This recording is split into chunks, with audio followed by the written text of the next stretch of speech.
Like, yeah, it's solid. No matter how much you enjoy it, it's a fucking challenge. Like, I took a tumble. That was the first time on the mountain where I've been like, oh fuck, like something almost went proper wrong by it. Like, was on a little ledge and it had a bit of snow going over it, and then just collapsed beneath me.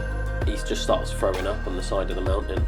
And I was scared, like, I was like, fuck, I don't know what's going to happen. That's when I realised, like, how big of a task this was. This is Sam's second go around on the podcast. That's fun, isn't it, Sam? Happens us all sometimes. It's okay. Yeah. Usually I just post it anyway, but it was bloody dire. Don't be like that. No, it was okay. It was okay. Anyway. No, so it wasn't the last podcast. It was a few ago because we've had to reschedule and redo this all. But we've got our question is from Eli. So that's 3 episodes ago Basketball now. guy. Yeah, the basketball guy.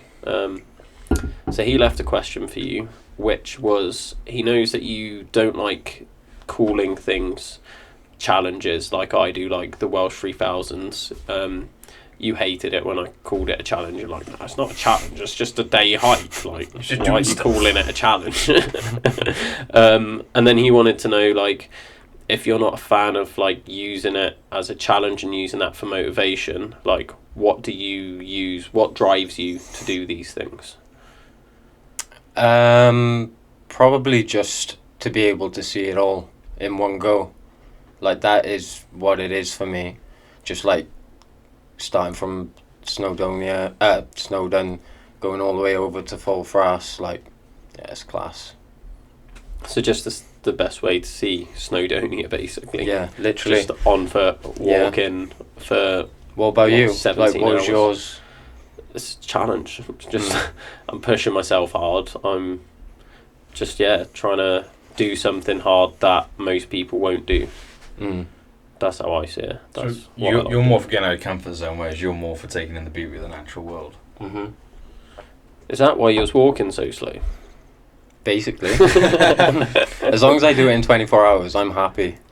You're on your hollybobs when you go there. You're just on a chill, taking it literally. in. Get like Instax camera. Well, it's like, Stand up there, literally, boys. it was your only holiday for the year, so. Yeah. Yeah, I don't get much time off work. That's interesting. Sam gets every 6th week off. Oh, yeah. You burger.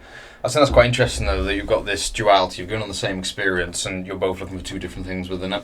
So you're looking for the challenge, you're looking for personal growth, finding boundaries and breaking through them and breaking your own perceptions of maybe where your own limits are and going, nah, screw that.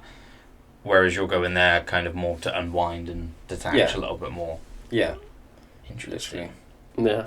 But it is quite interesting because at the same time, it's like when you do the challenge, it's not like a holiday. No. Oh, it Like- defo is a challenge. Like, Yeah, it's solid. no matter how much you enjoy it, it's a fucking challenge. Like, Because I did enjoy it. yeah. Like, there were parts on it where I was enjoying it more than you. Like, when we went up, was it Alidaval? Yeah. The one I gave up on the first time. Yeah. Yeah, on that part, I remember getting like 3/4 of the way up where I was like literally dying the first time. And you was like, oh no, I'm feeling this. Like, this is going to be a long day. And I was there like, I actually feel great. Like, I'm loving this. This has been like such a nice hike. And you were just like, no, I don't want to do this. It was just because I knew what was to come. Yeah, I was I knew we were just bit like at the oblivious very still. beginning. In my head, that was the hardest part because that's where I gave up before, and you kept telling me that's the hardest part, that's where everyone's going to give up, and if you get past that, it's fine. So in my head, the rest was going to be fine, and it definitely wasn't fine. But in my head, like, that's all I knew. I was like, yeah, that's where I got to before. I've never done any of the other mountains. That's going to be the hardest part. If I've done that bit, it'll be easy. Which is how you sold it to me, and then it wasn't. Did you learn anything you were there for yourself then? In what way? Well, you were there to push yourself. So what did you discover about yourself? You get humbled, don't you? Yeah. Yeah. I think for me, the first time it was a humbling experience, and that was a big hit to my ego. because I'd always been this person that had pushed and done all these challenges, and I did an ultramarathon without training like a month after I did a strongman competition. And then while I had COVID, I was doing like 1,000 pull-ups in a day. Yeah. And it was just like, I'd never had to specifically train for anything. Yeah. And then I went through this period of injury and everything, and I thought I could come back and still be that person. So in my head, when we went the first time, I was telling you before we went, I was like, there's no way I'm not going to do this. Like, I was like, 100% I'm going to do this. Like, I'm mentally strong enough to do this. And then I was just broken on the 4th mountain. And I was like, I'm not that person anymore. I can't do this. So I think that was like a massive hit to my ego. And this has like made me realise how bad my fitness was and compared to how good it was before. Yeah. And that's been like a massive learning curve of like, I actually have to train again, and I have to do specific things to get fit for things, because I just had such good general preparedness before, and I just don't have that anymore. I think that was my learning experience from it all. What were you, Sam?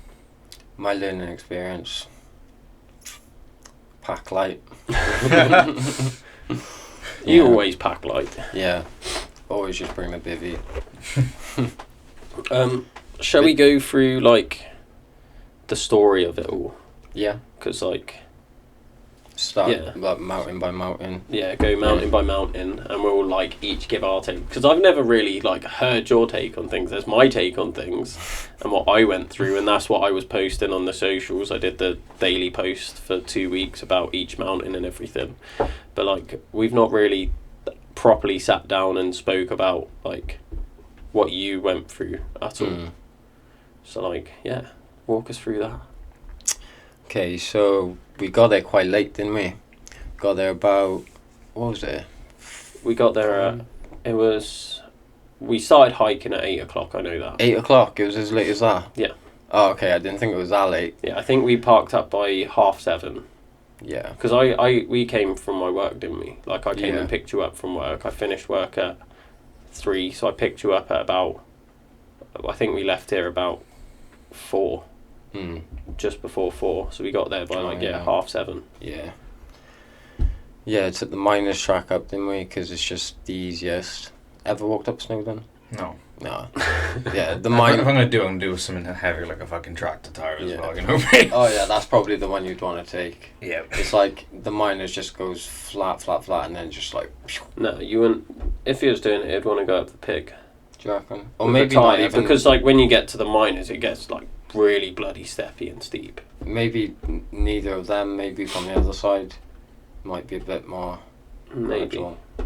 But yeah, not the miners, because like you said, it's flat, so Yeah, you'd true. want the flat bit, but then it just goes whoop, and yeah, you wouldn't get a tyre up there. No. Yeah. Or it would make your life a lot more difficult. I'm all for that, you know me. Alright, you go, and we'll see how it goes.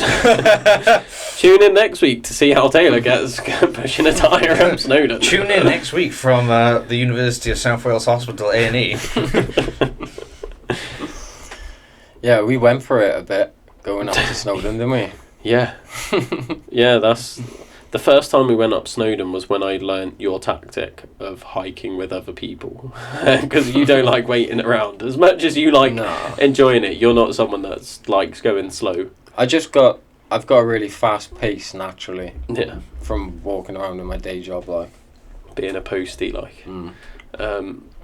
Because, yeah, the first time we went up, it was very much a case of Sam walks ahead of everyone, and we try and catch up, and he'll stop to make sure we're alive, and when he sees us, and out of talking distance, he will start walking again. And I've learnt that from Sam, and now I do it all the time, to the point where I can do it with Sam. Yeah, he does it to me. So... that makes me feel good about myself. I can walk faster than Sam. Once he gets going, he gets going. Oh, yeah. Yeah, I proper pace it now. Like, again, it's an ego thing. Like, it was destroyed the first time, and I'm like, I've built my ego back up since then, and I'm not letting it go. I've got my ego, as damaging as it is. I've got my ego now. Do you find that's quite a big driving factor for you when it comes to doing these challenges? Not at all, to be honest. It's rarely the fact that because I feel like ego for me is like, when I've got an ego, I feel like I'm better than I am. Yeah. Like, that's what happened the first time, when I felt like I was more capable than I was. The old Dunning-Kruger effect, is Yeah. it? Yeah, that. Whereas I think I'm now the opposite, or like that's how I always was before, and I think I'm back to that now, where I constantly underestimating myself and I doubt myself too much.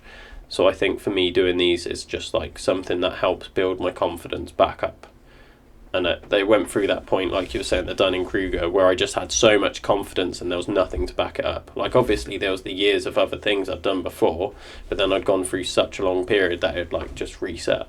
David Goggins talks about it in his second book, where he was like, yeah, I was like this really hard person, and I had like all these experiences of joining the military and everything. And then he had a period where he just went soft, and he was still running and stuff, but he wasn't doing any big races. Yeah. And I think that I went through that same thing where I was like, no, I need to, like, when you're challenging yourself, it's not something you do once and be like, yeah, like, look how good I am. I've done this one thing. No, something you have to do, like, constantly, like, every single day. It reminds me a little bit of the hero's journey. Going on these little microcycles of, like, self-discovery, and you get to, like, the next level, and then you need to start over again and go on and again and again and again. But every single time you're kind of trending upwards overall, but you've got to come back down eventually. Yeah. Never back down to where you were before, but you're sort of ticking over time, going back up and up and up and up. It's the same with fitness, isn't it? Like, yeah. You've got the point where you overtrain, and you have to overtrain. Like, I hate that overtraining. The word overtraining is like this thing where, I need to like stop overtraining. It's like, no, you need to overtrain, and then you have a period of recovery, and then your body super compensates, and that's how you progress. Isn't the term used quite often as overreaching? Yeah. Which sounds a lot better than overtraining. It's kind of a fad term now, isn't it, overtraining? Like, I'm overtraining. It's like, you're actually overtraining, or you're just like a little bit burnt out at the moment from everything else going on in your life because you're not sleeping enough, you're not eating enough, or maybe you just got a bad perception. I always just say it's just under recovering. Yeah. So that's all they're doing, because they're like going from training, and they haven't even pushed that hard in training. Yeah. And then they're going and they're doing their daily life, which that's fine if that's what you prioritise and you've got other things to prioritise. Don't say that you're overtraining, just then try and prioritise your recovery a bit better. Like, make sure you're getting enough sleep, make sure you're eating enough protein, and like you're hitting all your macros. And do you think that perception changes everything for a lot of people, where they view themselves as overtrained or overtraining, so they then have a very different relationship with exercise and recovery versus just going, I need to recover more? Yeah, I think they then get to the point where they feel like they should be doing less because they're like, training makes me feel awful. And it's like, it's going to for that period until you then recover, and then you feel better. Yeah. And then you try it again and you feel a bit better, and it takes you more work to feel that crap. And then you start again. Yeah. And that's how fitness works. Like you said, it goes up and then it comes down, but not to where you were before, and then it goes up again to even higher, and then it goes down, and it's that constant undulation, but in an upward trend. Yeah. That's what consistent training does. I think one of the big confusions with the word overtraining as well comes from, so obviously a lot of the S&C literature is on athletes and athletic performance, and it's for these like peak level, sort of more elite level competition athletes. And then the same terminology gets passed down to the public, and they're like, that's me, I'm overtraining. But then it doesn't take into account as many stresses as you'd get with a typical person as well, like things like bills, family, normal life stresses, emails, and all those other little worries that you might get as a typical person running a family, working a 9 to 5. Those stresses built on top of everything else. Whereas with an athlete, at least you've got the luxury of things like your lifestyle set up optimally for what you do, and your sleep should be dialed in, your nutrition's probably going to be dialed in. Hopefully, if you're doing really well as an athlete, then your finances might be dialed in as well. But can't say the same with adventure athleting, but can definitely say with some peak level athletes, there are always exemptions to the rule. But I've heard the term before that athletes are really good at two things, and that's being the best at what they do and being really fucking lazy the rest of the time. And I'm like, in lockdown, I got to do that a little bit, and it was nice, it was plush, and I recovered really well. But outside of that, it's very hard to follow that same level of training and that same intensity without taking a really heavy consideration of other lifestyle factors at all. Like weighing them up as like, that's just as impactful as the training I put on my body, is my sleep, and everything else that stresses me out. Yeah, and that's just part of life, really, isn't it? Like, It is, you've yeah. got to weigh up what you're doing in your life, like as an individual, innit? But yeah, back to the story, Sam. So we went up the miners. Who did we go with? Ash. Yeah, shout out Ash. Ash. He's gonna love that shout out. Not that he ever listens to the podcast, but he'll like the fact that He'll listen we're to this one, I talking- reckon. Maybe. I'll tell him he's in it. All right. Yeah, so Ash came with us. He's got diabetes, so he's on his own journey, and he struggles with other things. But I know I'd spoken to him before, and I think you had, and we said, like, we're not here to, like, baby you up it, like, you joining us to do this challenge. Not that he'd want that anyway. Yeah. Yeah. But I know I've spoken with you about this, and the first time we went to Snowdon, we went with Ash, didn't we? Mm-hmm. And we was doing the horseshoe and was going up Snowdon, and it got to a point. Oh, we was going up Crib Gork, that was it. So we started going up, and we got to the bottom of where it split. The path splits off from is it the pigs, then Crib Gork. So we got to that split, and we had left Ash behind basically, because Sam kept doing the thing where he walks off. I was trying to keep up with Sam, and then he would just keep walking, and we never got a break. And we got to a point where we was like, oh, like Ash has taken one in a while, we'll sit down and we'll all have a break here. And he gets to us and he was just moaning, being like, oh, I can't believe you've let the only person with diabetes be left behind, like that's so out of order. And we was like, is it? Like, I don't know, I'm not a diabetes carer, like, he's an adult, I thought he could manage it himself, sort of thing. And I didn't know that I should have felt bad about that, but then I made it clear that I wasn't going to feel bad about doing it again. Yeah. I think I don't think he knew that I knew so much about diabetes. Obviously, living with Mike, he had the same diabetes, like having to do the insulin and watch his blood sugars and all that palaver, like.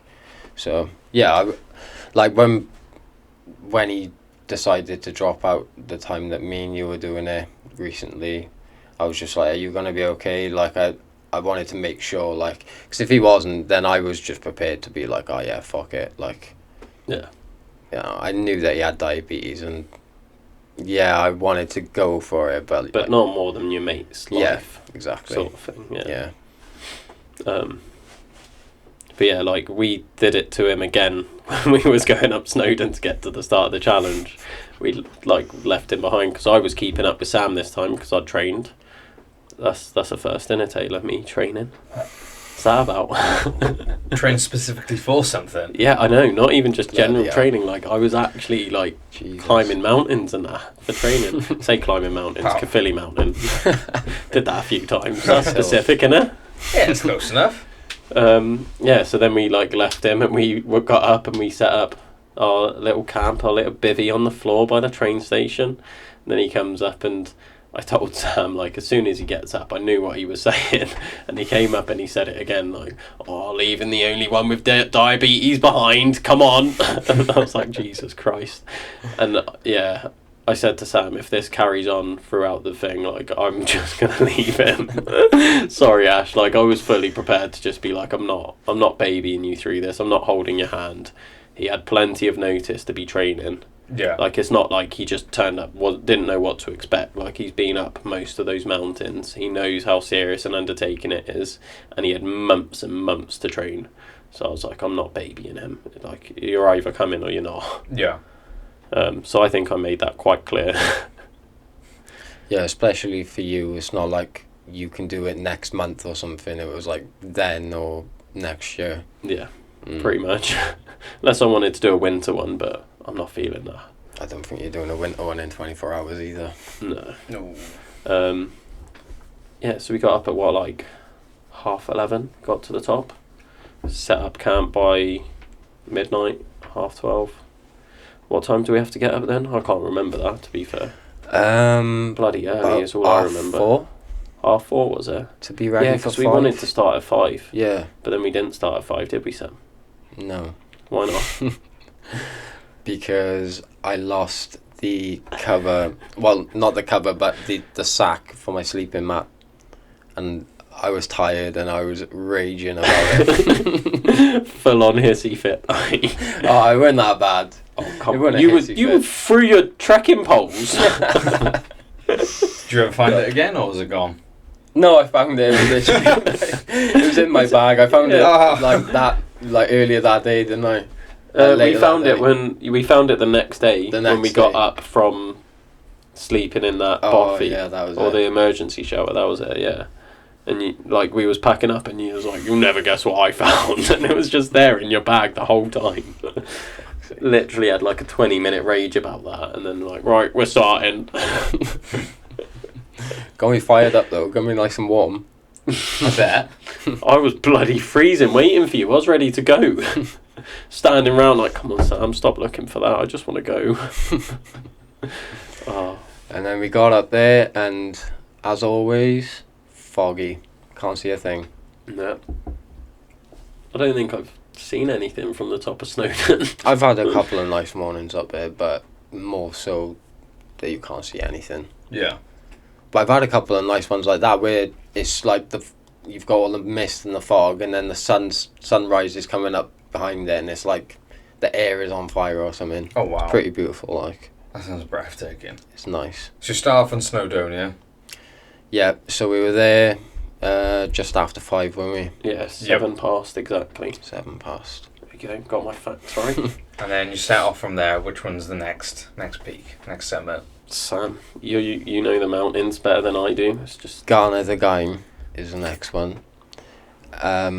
It's pretty close and easy to get to, innit? yeah, and You it's do it in pretty- like how long? Like 20 minutes, maybe, like I think we did it in 15. 15. Yeah, it's pretty uninspiring. Like, you barely even know that you've done anything. Yeah. Yeah, you're running down the train track a little bit as well, because you're feeling a little bit like you're feeling good, like you're feeling fresh. And then over to the beast, innit? Cribgoch. Good old Cribgoch. And I always find it funny thinking about Aaron from Mountain Men. Yeah. Saying about how it lived in his head rent-free for months. And he was like, I was so scared of that mountain. And it, like, I don't know, it's the same with you, innit? Like, I'm not the best with heights. Like, I'm better than average people, I think, from free running. Same with Sam. And climbing as well. Yeah, but I got that from free running. Yeah. So, like, just from, like, going up and climbing cranes and, like, going on buildings and everything.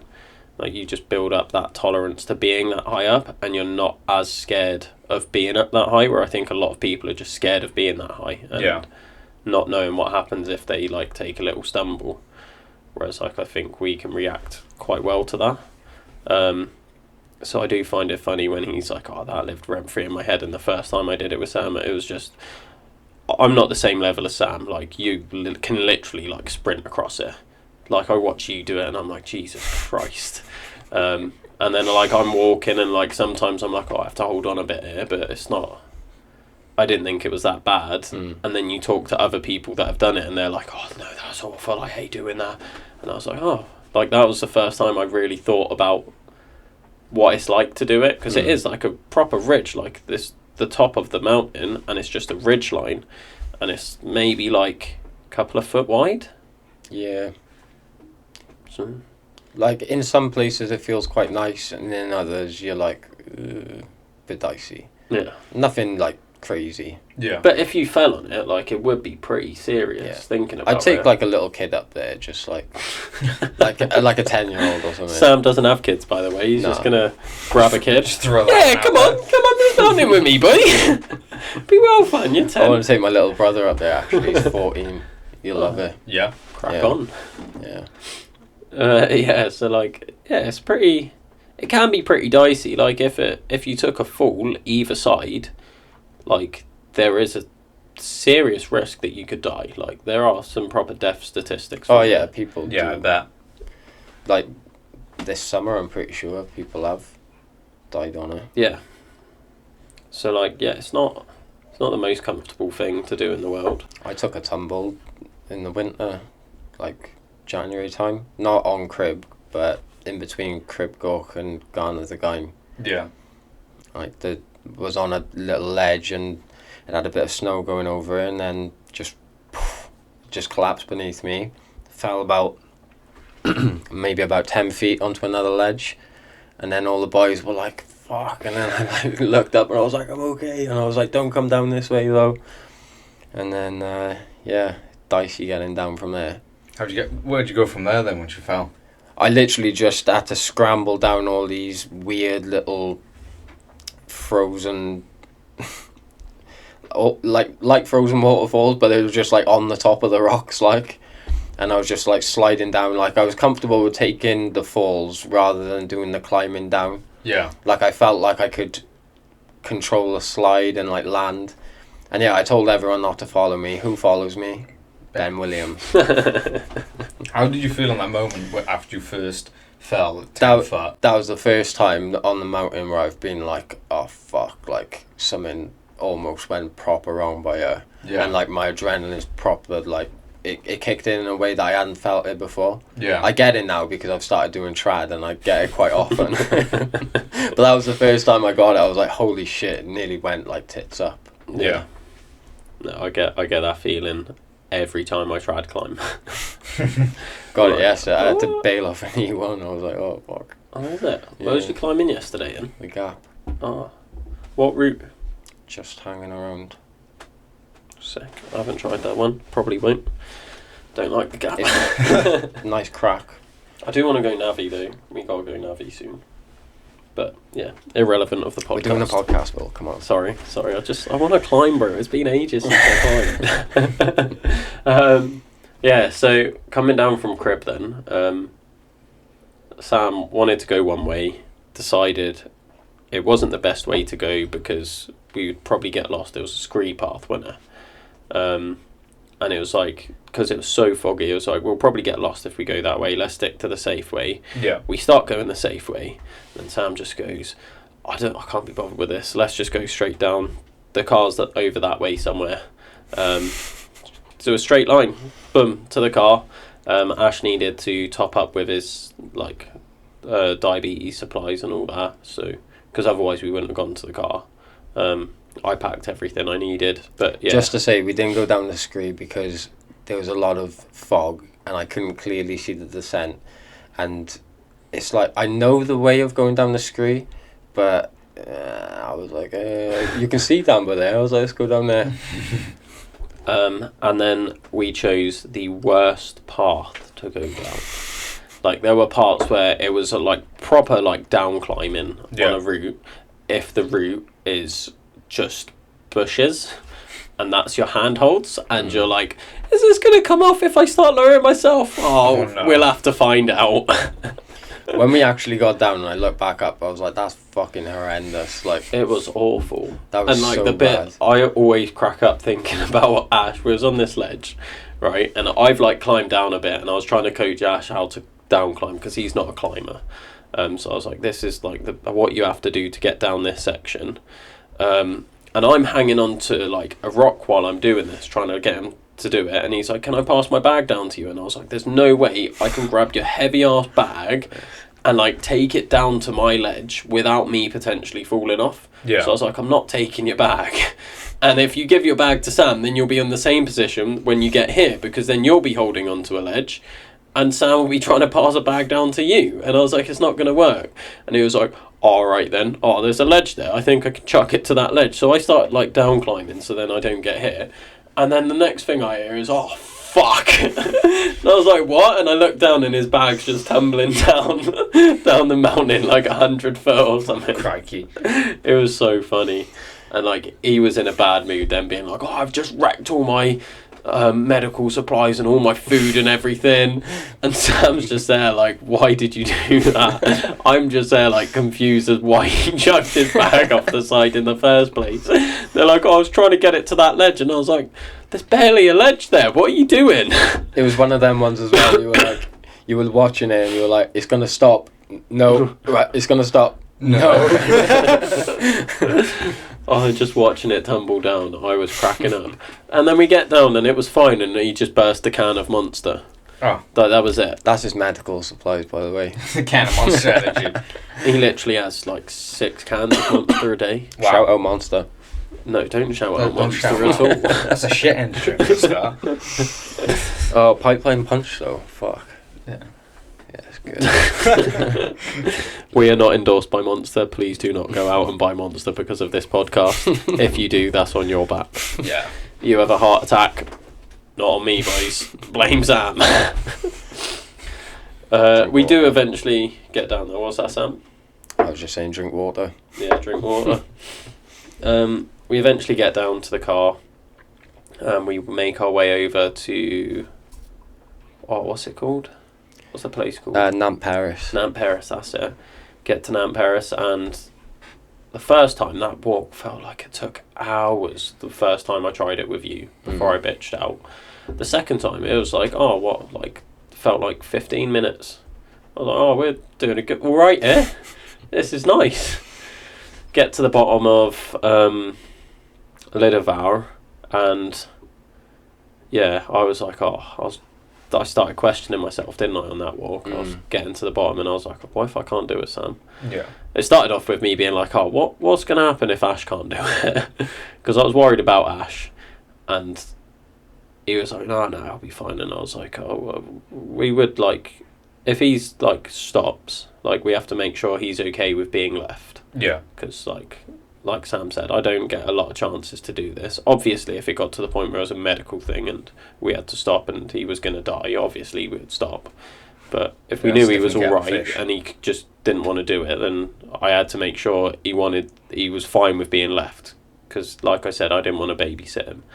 And then it turned to, what if I can't do it? Like, have I done enough?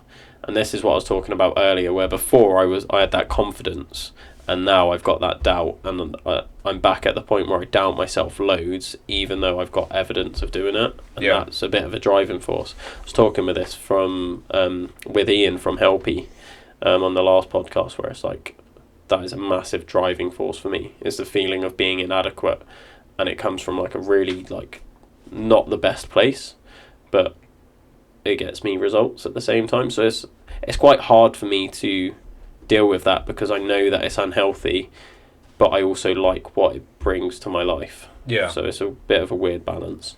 But I had that back this time, and I was like, what if I can't do it? And it just got to the point where the more I got up the mountains, the more confidence I was building in myself. So we got to that point. I was questioning myself. That's where I think Ash started feeling it as well, and was like, if you get over this, you're fine. And he was nowhere near as bad as I was the first time I did it. Yeah. Like, I got to the point... you were soldiering on, weren't you? Yeah, I got to the point where I had to, like, lie down multiple times getting up that the first time. And Ash was just like, no, I'll keep going. I'll have a 5-minute standing up break, and then we'll keep going. So I was like, yeah, he's fine. And then I was fine the whole way up, and Sam was starting to struggle at points, and he was like, no, I'm not enjoying this. And I was like, no, it's fine. Fucking horrible. It's boggy as shit as well.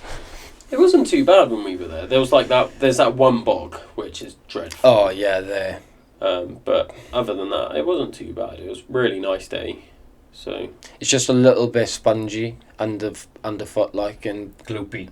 Yeah, and it just takes that little bit more energy to get through it. And it's long, the walk up, like long. Yeah. Probably not the longest stretch in the whole thing, is it? Or maybe to get up a mountain, and probably. Do you reckon? To get up one of the mountains. Yeah, it probably is, isn't it? Yeah. Yeah. Because you're going right down to the bottom, and yeah, I suppose it is, isn't it? It's the longest, and it's just like the gradient is the most consistent. There's no like flat parts. It's not like flat then steep for a bit then flat again. Yeah. It is just consistently like fairly steep. Not the steepest part of the whole thing, but just consistent for that whole distance. There's not one bit where it flattens off till you get to the top. And then we got up there and we saw... Oh yeah, so when we were on Crib Goch, I spoke with some trail runners who were doing it. Yeah. So the guys in the yellow jackets. They're friends. Yeah, we basically used them as markers to see how well we were doing. Yeah. That was a big driving force for me, wasn't it? I was constantly like, we got to catch him. We spoke to them. Well, I spoke to them, and they said they'd done it before. Well, the one guy hadn't done it before. The one guy had. He said he'd done it in 14 and a half or 14:20 something. So I was like, oh fuck, fair play. Like they're going to be going for it today. And then yeah, when we got up a little hour, they were just leaving. Like they had just taken their break and everything.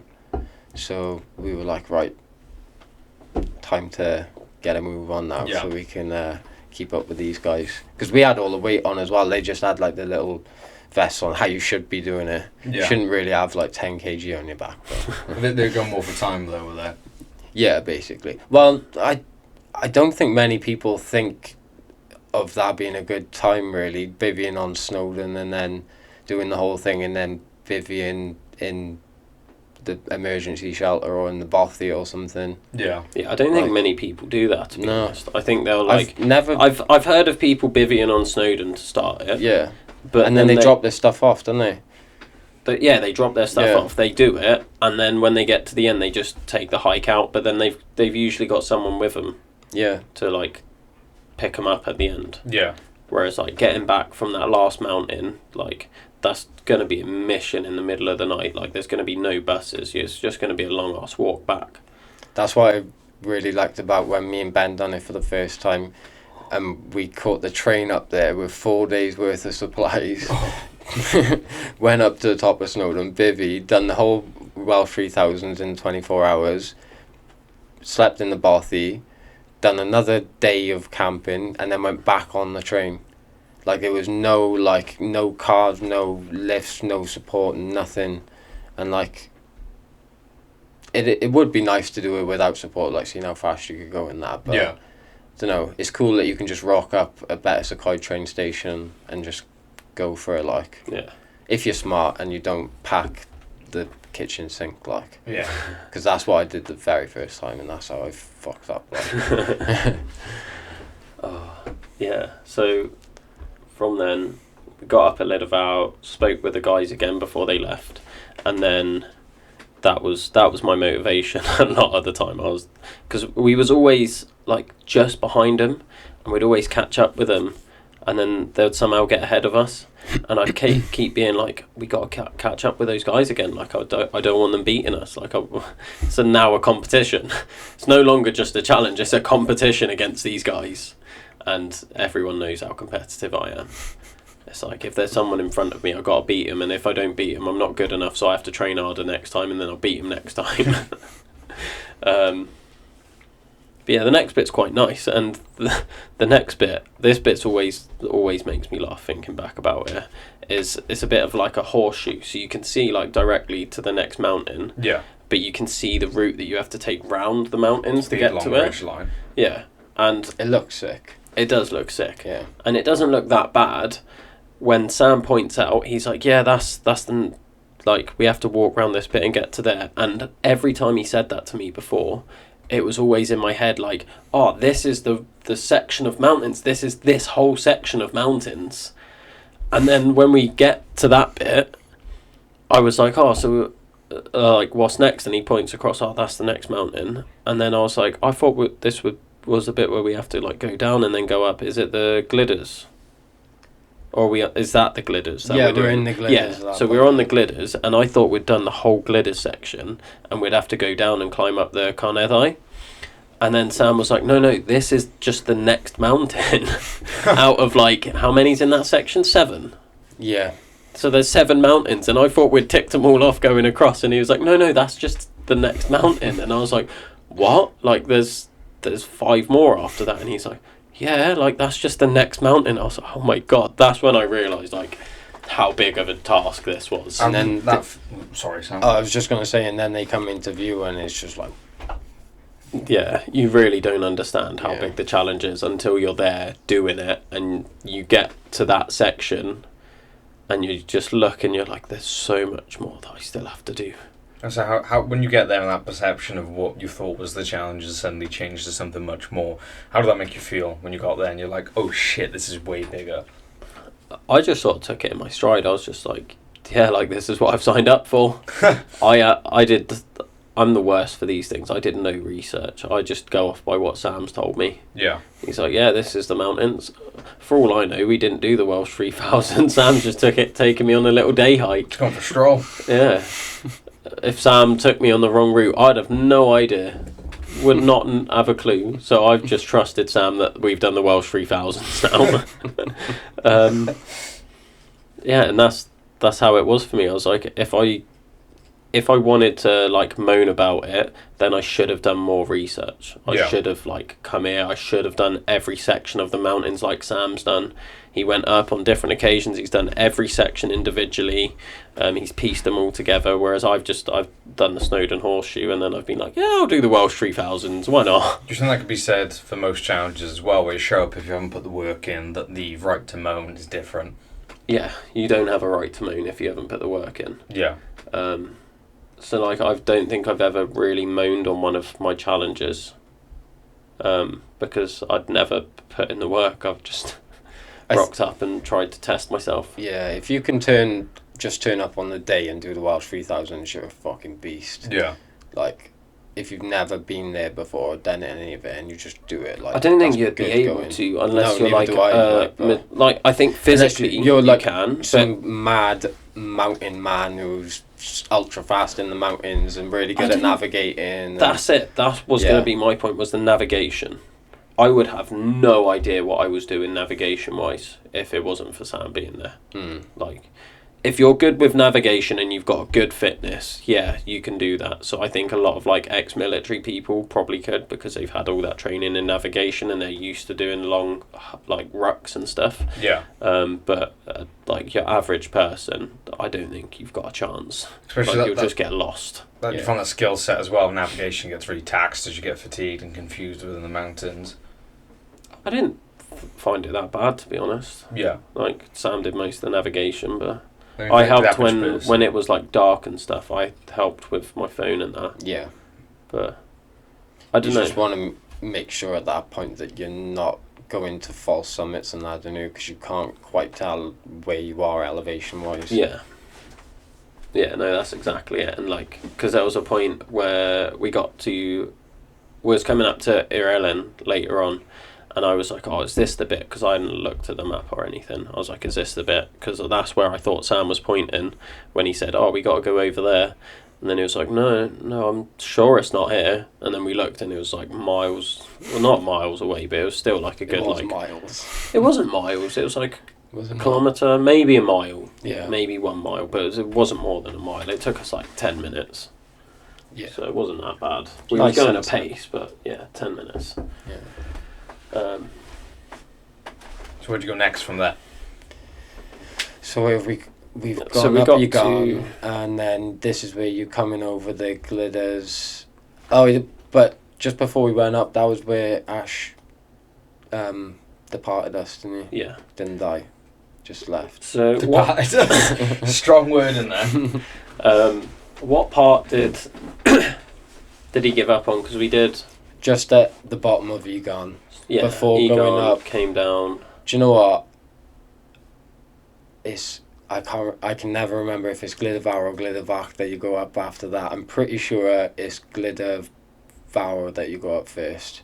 So, yeah, it was in between Ygarn and Gliddervar. I'm pretty sure. Yeah, it could be Gliddervach, but it doesn't matter. It was between those two mountains.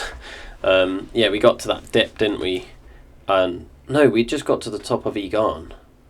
That's when he was feeling it. Yeah, because and then when we got to the bottom, he was like, "I need to shit and go to bed." What it was he was struggling with his blood sugars, wasn't he? So then to deal with that, because you're hiking all day in the mountains, like you're going to be using up a lot of your blood sugar. So for someone with diabetes, you have to constantly replenish that. Yeah. So he was just necking these like isotonic drinks. Like literally like bottle at a time. He probably had like 4 in the space of like half hour, and he's eating like all these little snack bars and stuff. And we're like 8 or 9 hours in at that point as well. Yeah. So like pretty like done. Yeah, and he was just like, he just starts throwing up on the side of the mountain. Just literally starts throwing up everywhere. and was just like, "Are you alright, bro?" It's like, "Yeah, I've just had too much sugar," but at the same time, he needs the sugar. Yeah. So it was a bit odd for him. And then we was like, all right, let's keep going. So we like kept pushing on, and I just got in this point. Whenever I go downhill, I just switch my brain off, and my body just takes over. Because if I try and resist, like gravity, then it just smashes my quads to pieces. Yeah. So I just let my body loose, and I just learn how to react to the thing. So I was just off in front of everyone, just like pretty much like sprinting down these mountains, just like loving life.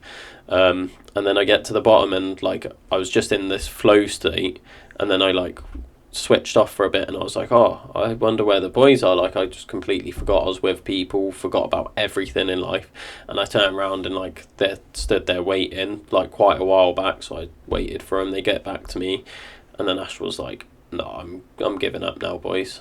And we did try to get him to carry on, didn't we? I was like, fuck it, it don't matter how long it takes, like, yeah, just chill. And I said the same, because I was breaks. like, as long as I do it in 24 hours, that's the challenge done. It'd be nice to do it quicker, but yeah, it was like, we'll take breaks. We offered to carry his stuff, because he was saying, I've got all my hypo stuff in my bag. Yeah. And I was like, split the weight between us, like, me and Sam can carry a bit more, like, we've packed really light, and if we're not worried about time, I'll carry some more. But he was like, no, I'm done. He says he's not bitter about leaving him. I think he's a bit bitter about leaving him. I really do, because like when we spoke about it, because we was in Snowdon for the week then, every time we spoke about it, he would always be like, oh, if you boys said that you were going to give up because of me, then I would have kept going. And I was like, if you could have kept going, then keep going, boy. Don't just be like, oh, I'm going to give up, and be like, oh, no, it's okay. Oh, we're going to give up too. Oh, I'll keep going for you, boys. Like, no, fuck off. Either do it or don't. Like, doesn't matter. I don't know. That just doesn't sit right with me, personally. I don't know how you feel about that, Sam. Yeah.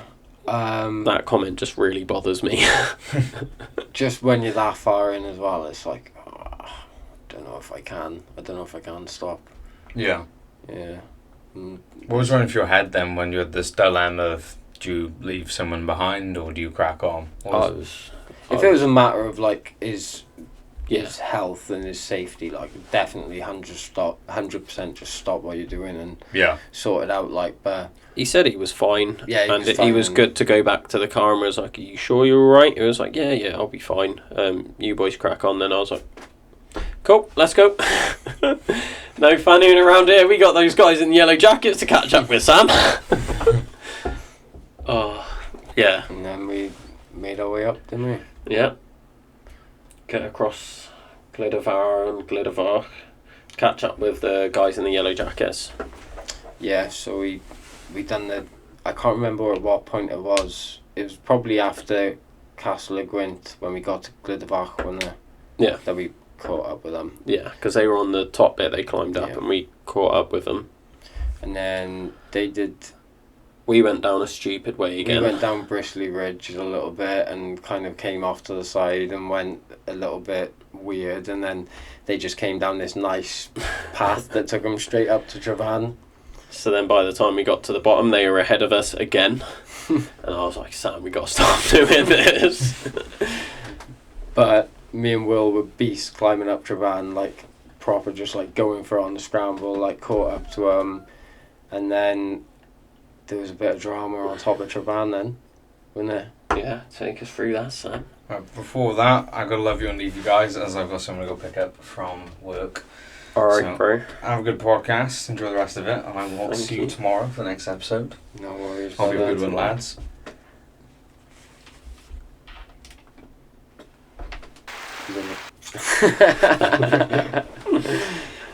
Nice one, Taylor. Safe, boy. See you tomorrow. See you tomorrow, mate. See you tomorrow. Have a good one, dudes. Are you going to cut that bit out, or What bit? Taylor walking? Well, have I just like No, it's part of the podcast. demetamorphosised out of the scoop? Where's he bloody gone? Sam, take my seat. It's warm for you. Have a good one, guys. Safe. See you later, Taylor. All the best. So yeah. So caught up with the guys in the yellow jackets up Travan and take us through the story of what happened up Travan, Sam. So before we got up there was the helicopter, wasn't there? Yeah. Bloody. So we was looking at that for a good few hours as we was walking across. Yeah. Being like, oh, it was what's going on for happening? ages. Yeah, we was like, oh, what's happening over there? And there was just this helicopter flying around. No idea why. Get up and we get stopped before the summit. What's that about? I know. It's so inconsiderate. That's what ruined the time, clearly. And then it turned out somebody had, well, we didn't know at the time, but what happened was somebody had fallen off of Adam and Eve doing the jump across. Got pretty bust up. For those that don't know what Adam and Eve is, can you walk us through that? It's these two standing stones at the top of Travan, and if you jump between the stones, then you earn the freedom of Travan. Whatever that means. It's like a safe passage on the mountains sort of thing, isn't it? Yeah. You get safe passage on the mountains. This person clearly did not have safe passage on the mountains that day. Sorry if you're listening, whoever you are, but was not your day. Yeah, so we get to the top. We're stopped. I've sat down.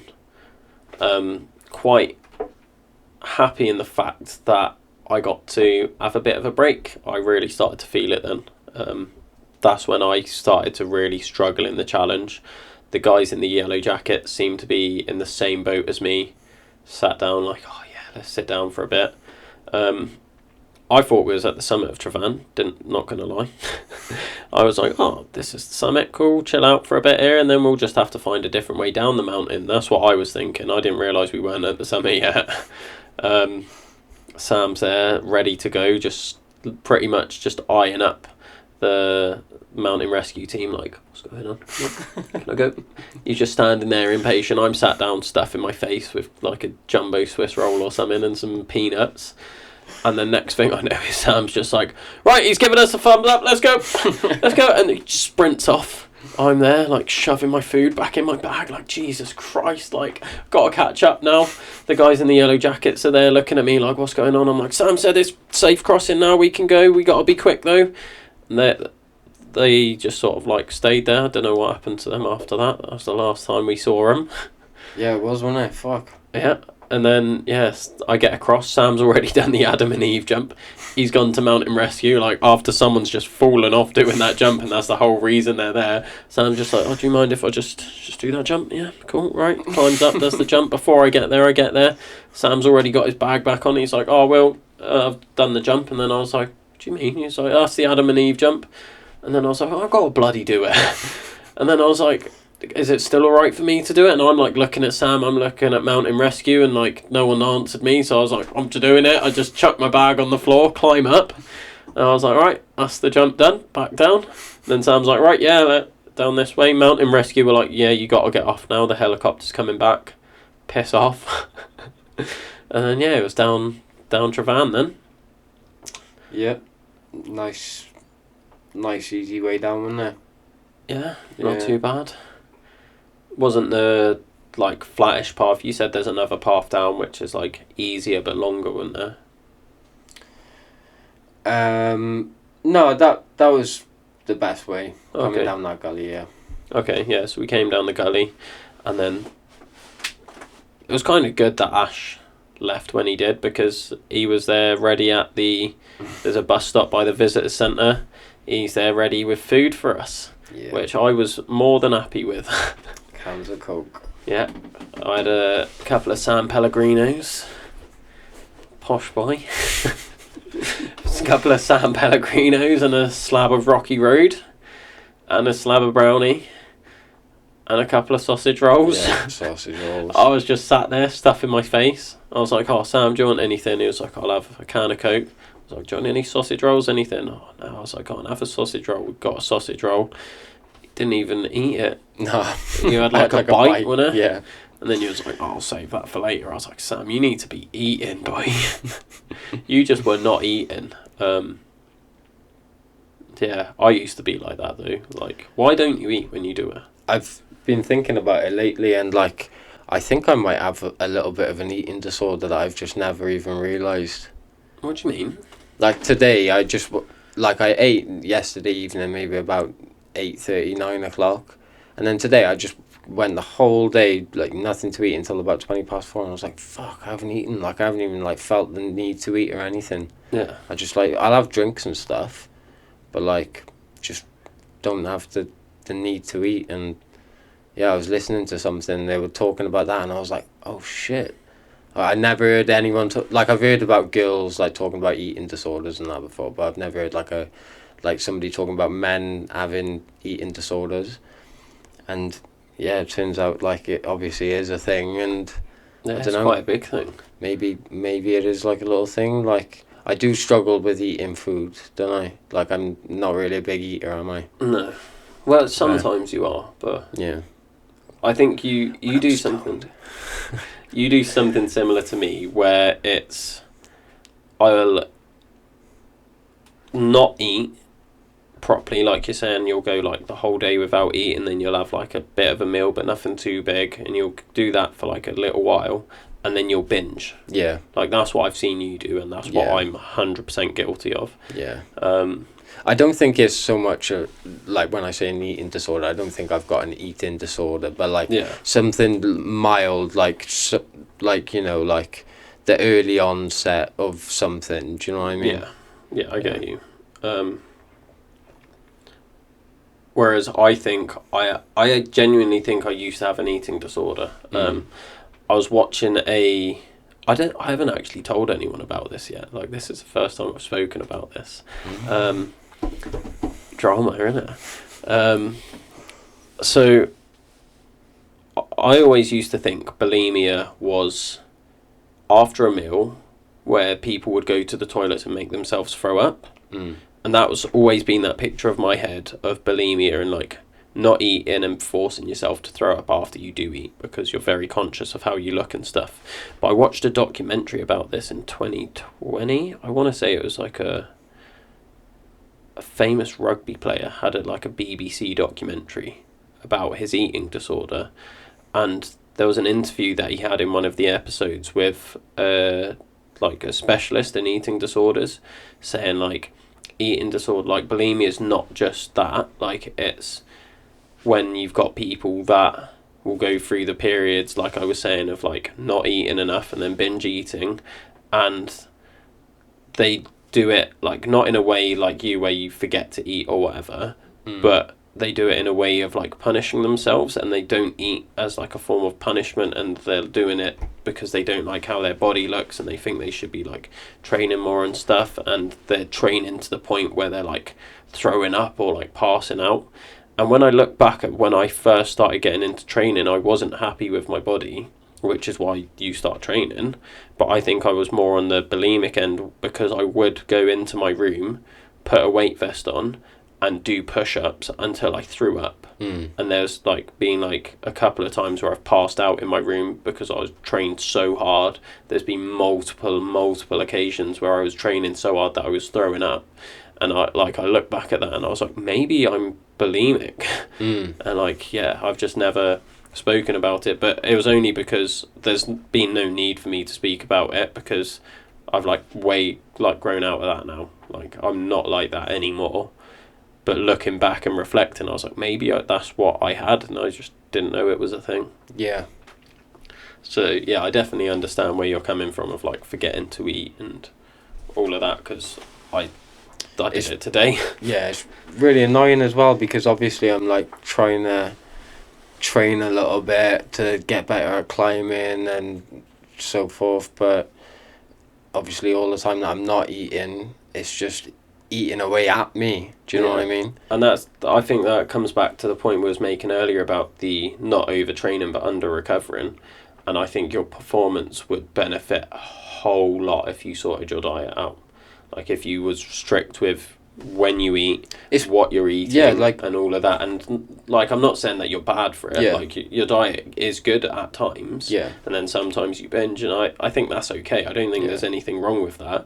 But I think more for you of getting in that routine of eating regularly, like having regular meals throughout the day, and making sure that you're hitting enough protein throughout the day for your muscles to recover and things like that. I think that's because I don't think your diet's horrendous. Yeah. Like it was when I first met you, but not gonna lie, like even earlier this year, like not even earlier this year, like God, 4-5 months ago, fucking awful. Like literally, if a 12-year-old could pick what they're having for food, like that's just basically what it was. Like like sweets for breakfast and just bullshit. And like the last couple of weeks has been way better, and yeah, I've been thinking about it a lot more. Like instead of waking up in the morning, going to the shop and buying a pasty or something, I've been making some overnight oats and, you know, having a bit of fruit with it or something like that, and I feel way better. That's why I've like enjoyed doing it, because I've started to feel the benefits. Like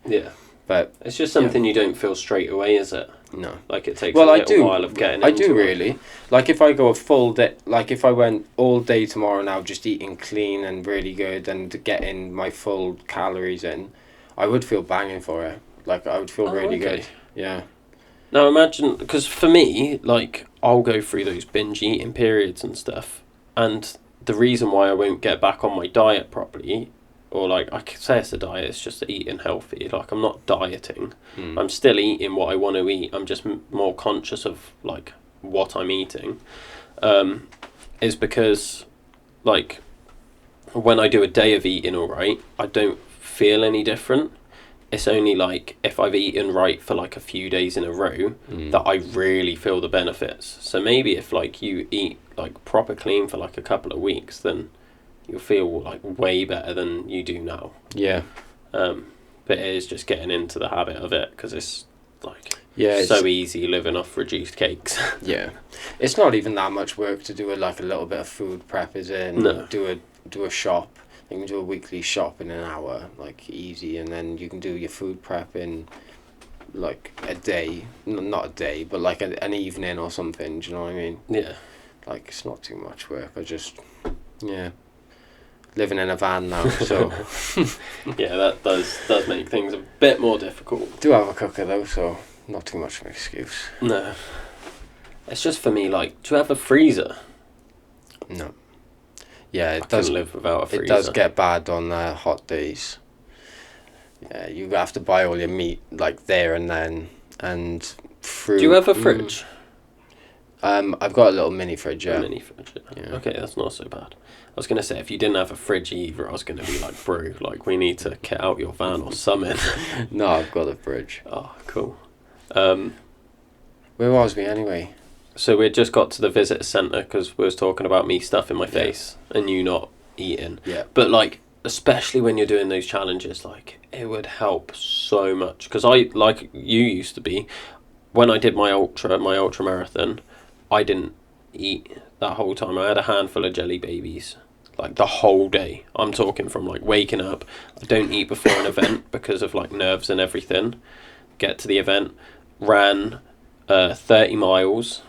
Took me like 10 hours because I tore my hip, and in that whole time, those 10 hours, all I had was jelly baby, so I hadn't eaten before, and then I get home and I couldn't eat, and I really struggled with that. And then when I cycled 100 miles from like Newport to almost to Dartmoor, just before I broke my ankle.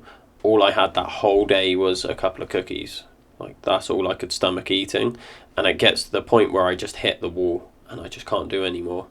And that's what I think happened to you on Penarol, because we was going up and you just got to the point where you was like feeling like you was going to pass out and you just couldn't do anymore. Yeah, literally. I've never felt like I was going to pass out from exhaustion before. And I was scared. Like, I was like, fuck, I don't know what's going to happen. Am I going to hit the floor funny? Am I going to wake up? Like, is Will going to put me in a recovery position? Like, yeah, I was shitting it a little bit. You thought I was just going to leave you on the mountain? Like, I've passed out before. I've just never passed out from exhaustion like that. So it was like it was scary, to be fair. Yeah. I didn't, by the way. No, he didn't. He was alive and kicking the whole time. But yeah, I was deep in the pain cave then as well. But yeah, we just every like sort of 5 minutes we'd sit down.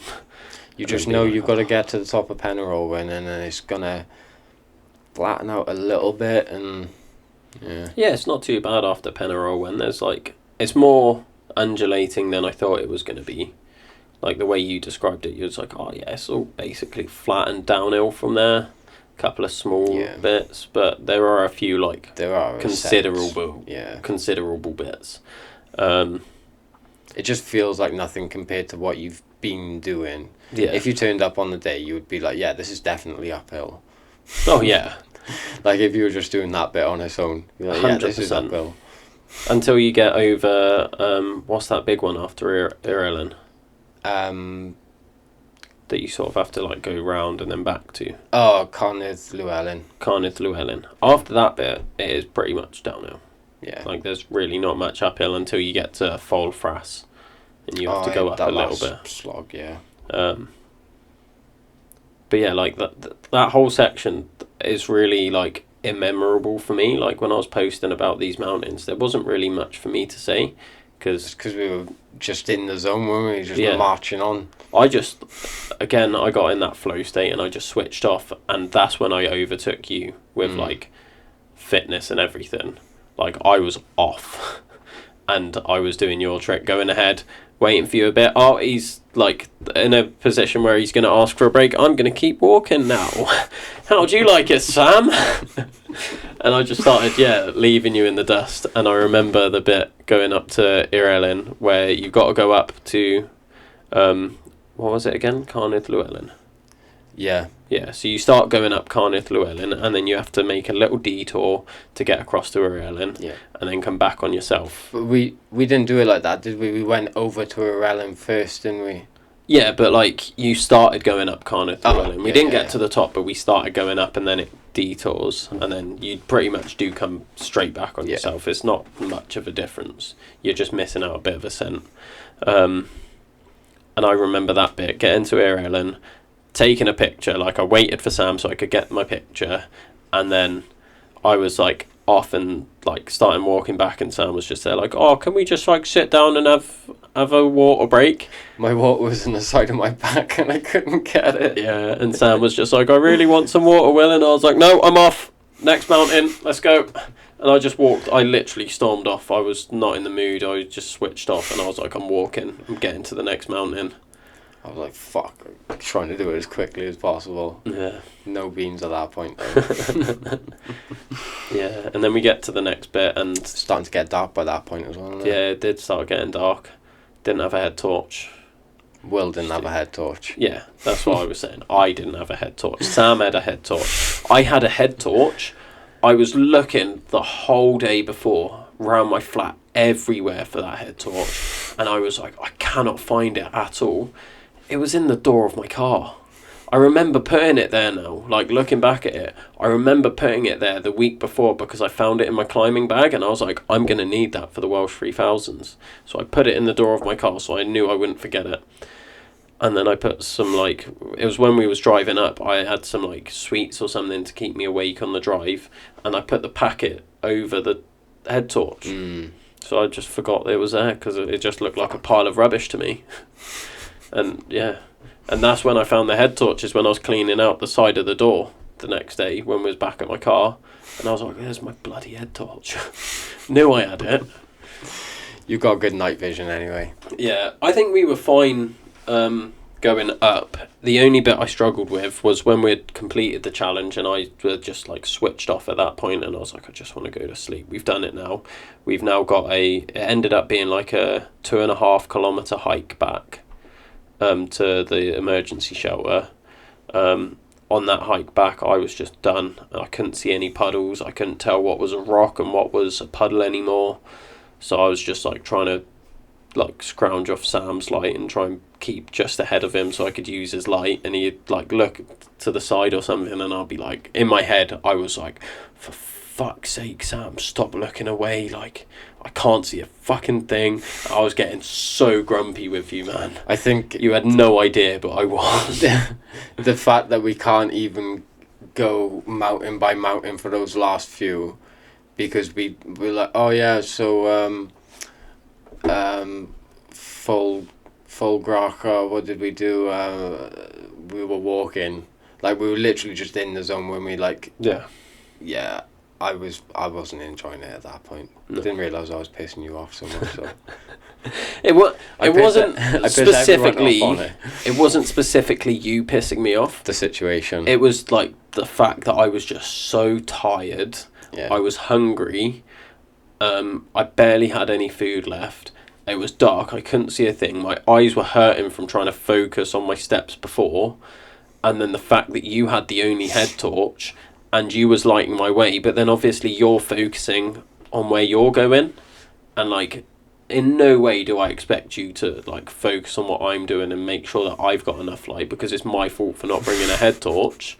Again, if you haven't prepared, then that's on you, so you can't moan, which is why I didn't say anything to you, because I was like, no, this is my fault. I knew you wouldn't anyway. But it was just the fact that you, like... It would be, like, perfect for, like, 5 minutes, and then you'd, like, look to the side, or you'd go ahead of me a bit, and then I'd just be like, fuck, I can't see what I'm doing again, and I was just getting so pissed off. It's because it's in my vision, isn't it? So, like, to me, it's just yeah, what I can see, like... But I don't think of it like, oh shit, I got to be in that direction so Will can actually not break his ankle. That's it. And that, honestly, there was no reason for you to feel like you needed to shine a light for me, because we made it the whole way and I didn't have a light the whole way up, and it was equally as dark.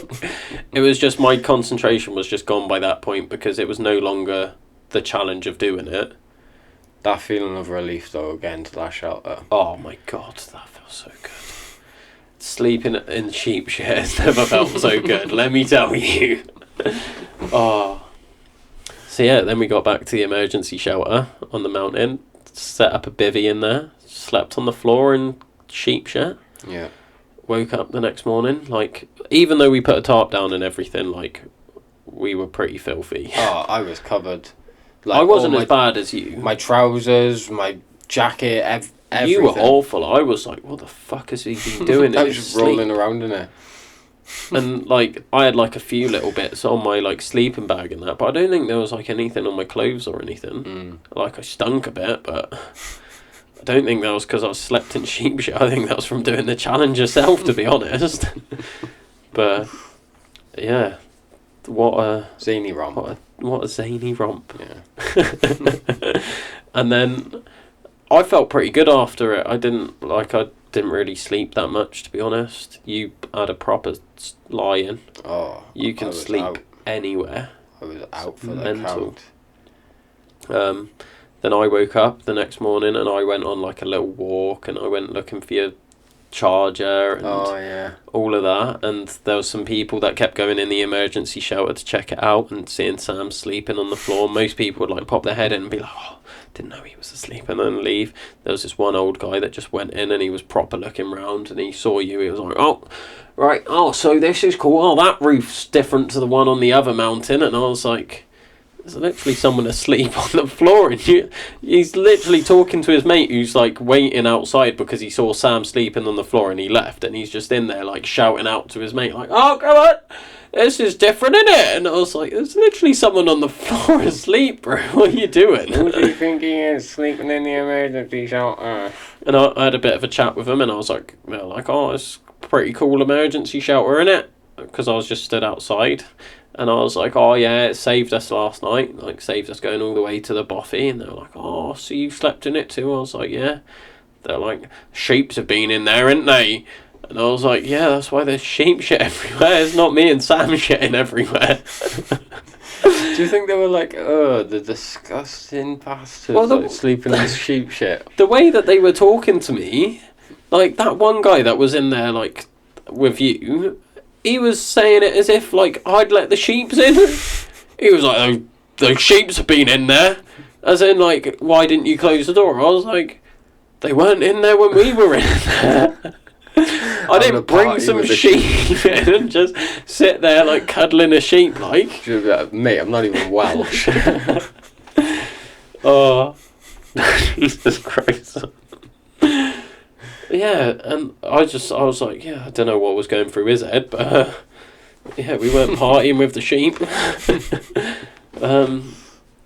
But the hardest part of the whole challenge was the next day, when we had to walk back to the visitor centre to get back, and I was looking forward to the other walk as well. And why didn't we do it? Oh, it's because of the bus, wasn't it? Yeah. Because you was like, that'll take us about 3 hours to get down, and we'd have probably missed. The last bus is at 1 o'clock. Yeah. Who has a last bus at 1 o'clock in the afternoon? Yeah, North Wales for you. Yeah. So we would have missed the last bus, so then it was like, no, we got to walk back to the visitors centre, go back over the mountains we've just done, all the way back. You'd love that walk as well. It was really nice. Yeah. Yeah. We ended up because I looked at because I was wearing an Ash's watch to do the tracking, and it started like dying, but it said it was still tracking it. It was just going into power saver mode. But then when I looked back at it, because I was like, it says we've only done 6k, but we've been walking for hours. I'm sure we would have done more than 6k.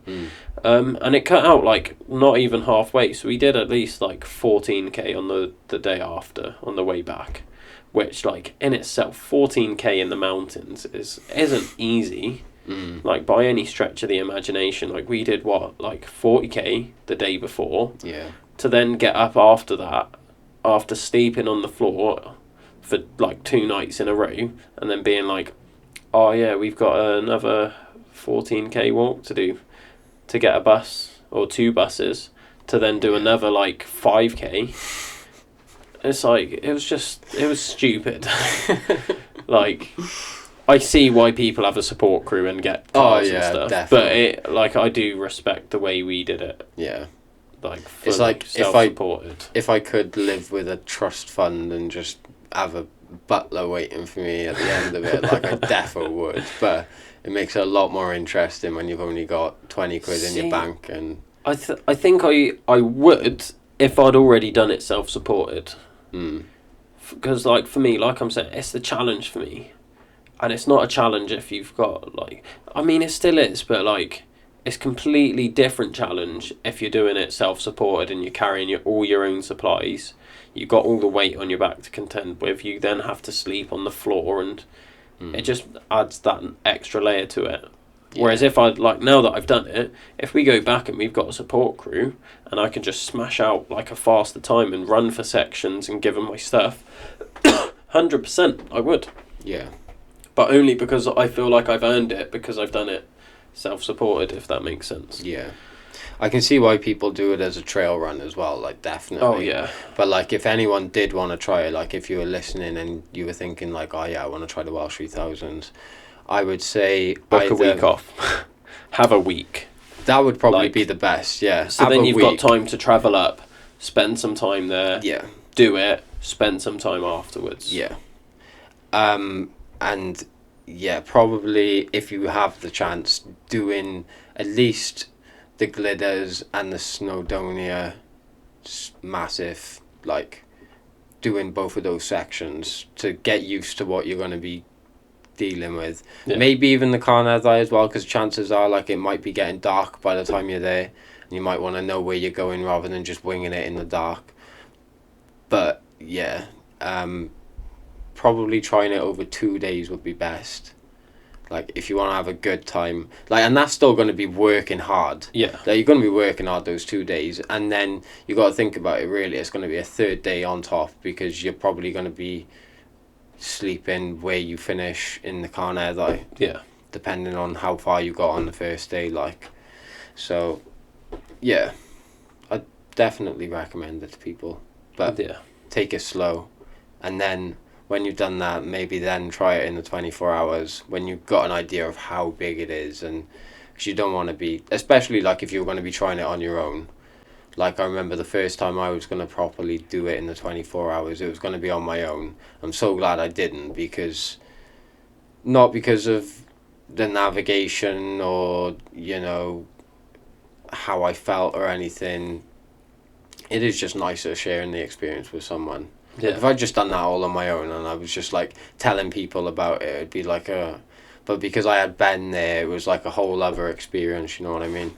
I feel like I went and it was like something to share with him. Yeah. Yeah. I feel like I went through that because when we were younger, we would do a lot of travelling, because I've known you for years now, like 10 years.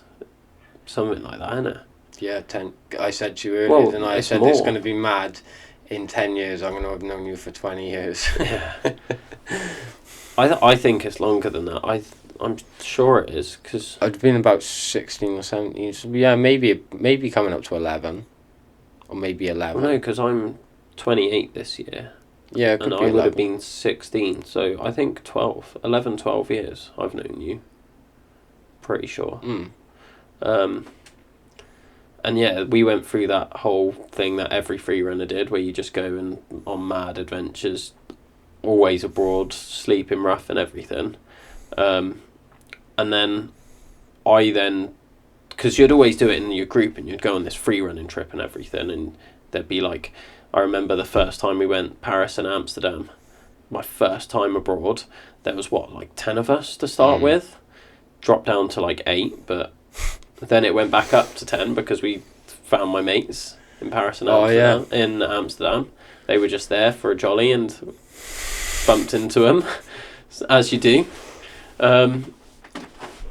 Yeah, there was like 10 of us, and it was like this big joint experience, like you're saying. But then I kept going with like smaller and smaller groups, to the point where I got fed up of, I wanted to go on holiday more than like people could get time off work.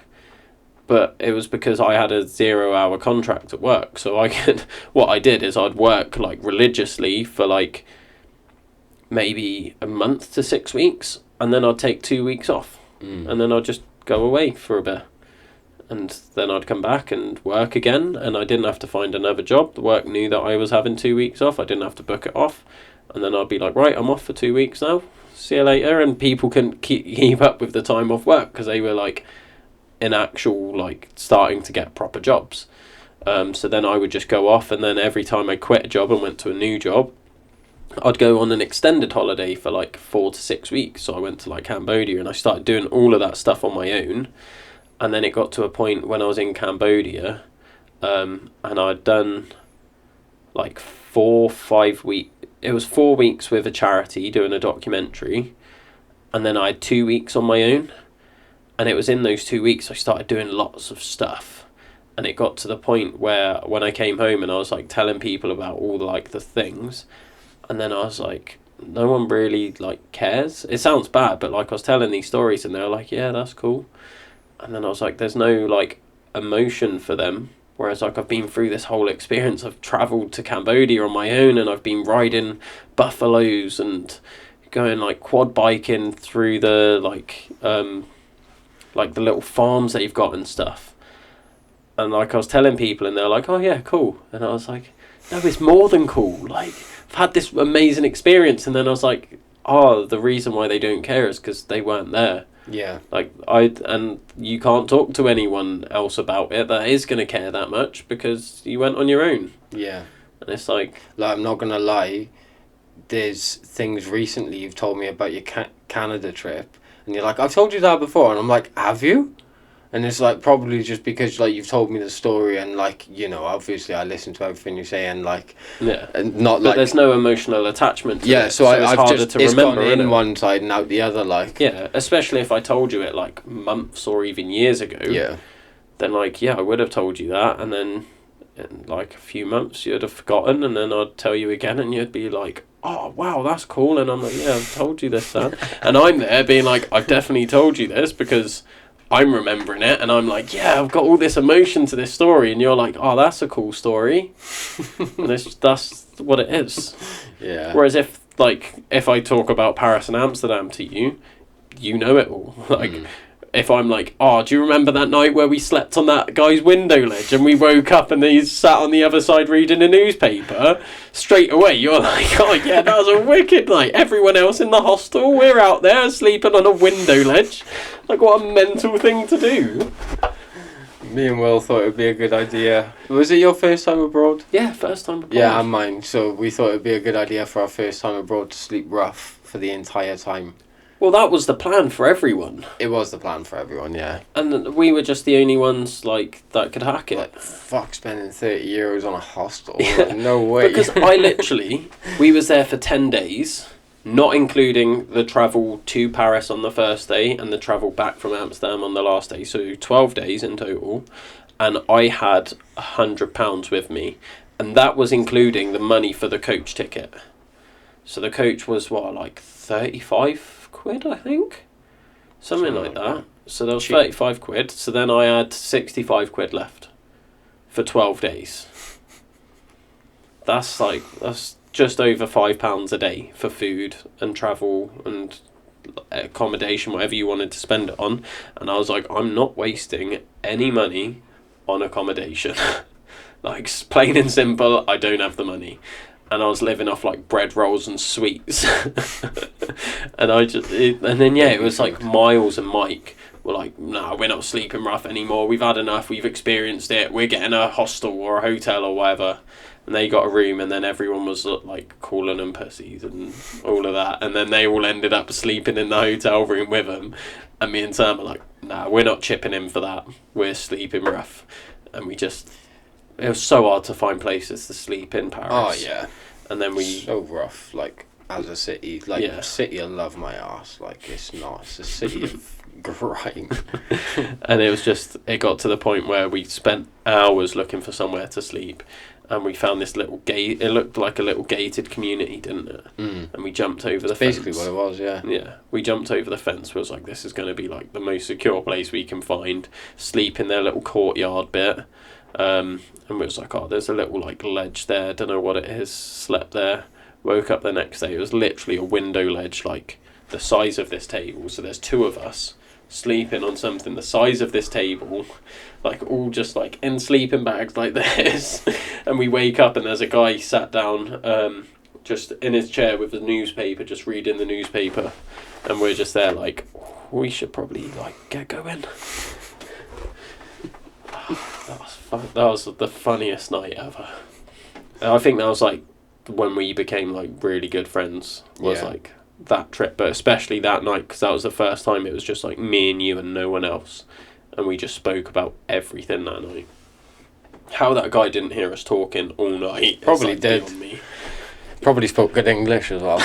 Oh, those bloody kids on the window again. Literally, how old were you? Like, were you 18 at that point? Yeah, I think I just turned 18 quite recently. I was, because I got a passport for my 18th birthday. So I think I was just about to turn 18. Yeah, because you was going on your lads trip just I was after your 18th, which was like not that long afterwards. Malia. Oh, good times, son, good times. Right, well, Taylor's gone. Rip. So I think it's time we wrap up the podcast. We've spoken about the Welsh 3000's. And it's always good catching up with you anyway. It's been like a few weeks since I've like seen you properly, so always nice. Thinking about everything that we've spoken about, thinking about your life experience, everything you've been through, can be literally anything. What is one piece of advice you would give the listeners? It would be a quote. Well, it's not really a quote. It's just something that he said in the film about him. It's Marc-Andre Leclerc. He's a late and great climber, died a few years ago. Check out The Alpinist for anyone listening. From the so this is from the film The Alpinist, and he's just talking about the journey that he's been on, and what he says exactly is, it's not the actual achievement that changes you as a person, it's the journey that you went on. Yeah. It's not that he says exactly, and I wanted to quote it from my phone. I even screenshotted it earlier, and I've left it in the other room. Oh. But yeah, it's about the journey that you're left with, like, and there's a lot to be said about that, especially like lately in my life, like changing things up a little bit, getting more into climbing, completely changing up my lifestyle, moving into a van. It's not like the big things that I'm doing, it's when I look back and I'm like the in-between parts, like the journey. Yeah, you know, I think that really sums up the 3000's as well, so that's probably a really good quote, is the whole thing that we've spoke about. We didn't really speak much about the start, and we didn't really speak much about the end. It was all the things in between that happened, and that's the experience, isn't it? Yeah. So yeah, I think that was a great way to sum up the podcast, Sam. Thank you for coming on. Thank you for coming on a second time. We got there in the end. So yeah, we got there. This one's longer as well, so you've done something right, bro. I wasn't as high. So. And thank you guys for listening. We'll see you next time. Thanks for listening to another episode of the Adventure Athletes podcast. If you want to follow us online, you can find us on Facebook and Instagram at The Adventure Athletes. You can also find us on YouTube at The Adventure Athletes as well. If you click on the link in our bio on either account, you can go straight to our link tree where you can follow us on Spotify, where you can listen to the Adventure Athlete podcast for free, where we have loads of amazing guests on from across the fitness and adventure industry and the much wider world as well. You can also follow the link in that link tree as well to our free adventure athlete program, which is called Average to Athlete 1.01 currently, but we'll be always updating throughout the future as we go. So if you do want to try a free program, we've got a bodyweight version and a gym-based version. Go follow us there and find out.